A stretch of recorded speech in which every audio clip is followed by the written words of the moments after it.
Let us proceed for the question and answer. Smile.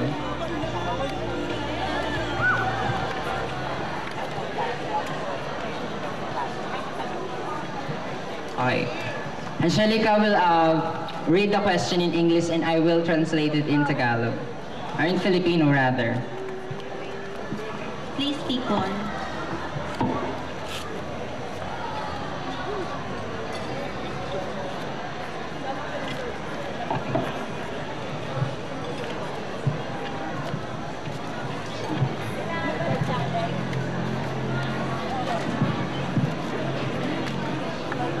Here's your question. If you will be proclaimed Miss Nursing, how would you present yourself as a role model to all nursing students?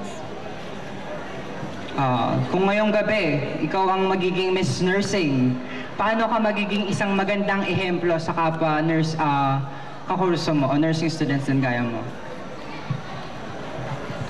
Of course, unang-una, I should follow the rules of this school. Of course, kasi alam natin na maraming lumalabag sa mga batas ng ating school. So, I will start na maging role model para po sa ating lahat. Ayun po. Salamat po. Thank you. Candidate number one. Number one. May we call on?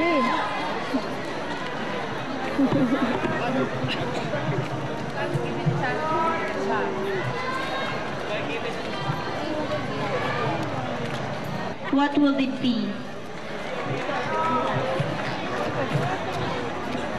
Magandang gabi po sa inyo lahat. Kung mabibigyan po ako ng isang kahilingan, ang hihilingin po ay kapayapaan sa ating bansa, sa ating mundo. Yun lang po at salamat.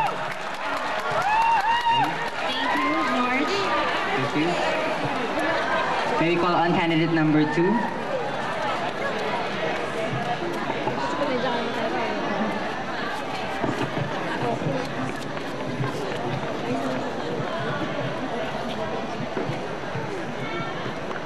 Here's your question.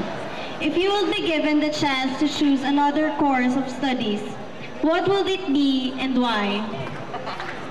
Kung bibigyan ka ng pagkakataon na pumili ng ibang kurso bukod sa nursing, ano ito at bakit?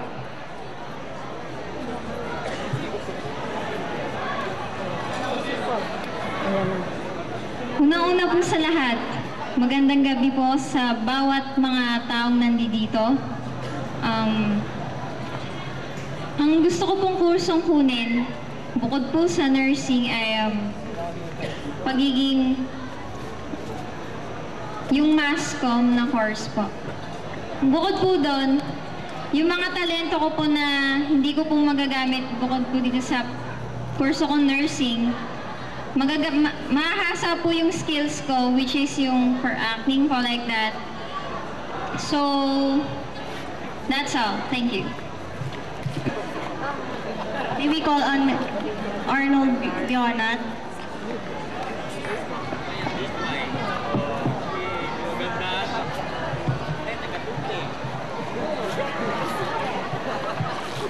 Here's your question.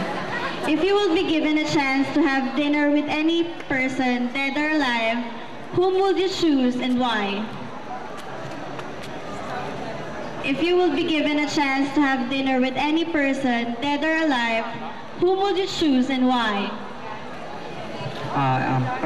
Kung mabibigyan ka rin ng isang pagkakataon na mag-dinner kasama yung isang tao, pipiliin mo, sino ito at bakit din? Magandang gabi po sa inyo lahat. Kung papipiliin ako kung sino ang gusto kong maka-dinner, siguro ito ay ang ating Pangulo. Dahil gusto kong sabihin sa kanya kung ano ang mga problema na dinaranas ng bawat mamamayan. Ito ay ang kahirapan. Asset and why? Ano ang masasabi mong katangian? Natatanging katangian. Salamat. na maipagmamalaki mo? Una po sa lahat, magandang gabi. Masasabi ko po na pinakamagandang katangian sa akin ay ang aking mga mata. Pag maraming kinakaharap na mga problema tungkol sa mga pera, pag-aaway na administrasyon at oposisyon, gusto ko pa rin itong makita. Kahit ganun ka problemado ang aking mga nakikita, masarap pa rin makita ang buhay. Yan lang po.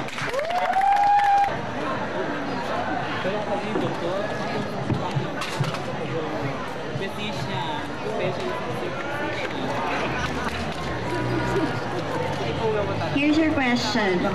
If you will be stranded on an island, what 3 things will you bring with you and why? Kung ikaw ay stranded sa isang isla, ano yung 3 bagay na naisip mo na dala mo? Bago ang lahat, magandang umaga sa inyo lahat. Umaga. Umaga na ba? Ang unang bagay na dadalhin ko ay ang rosaryo.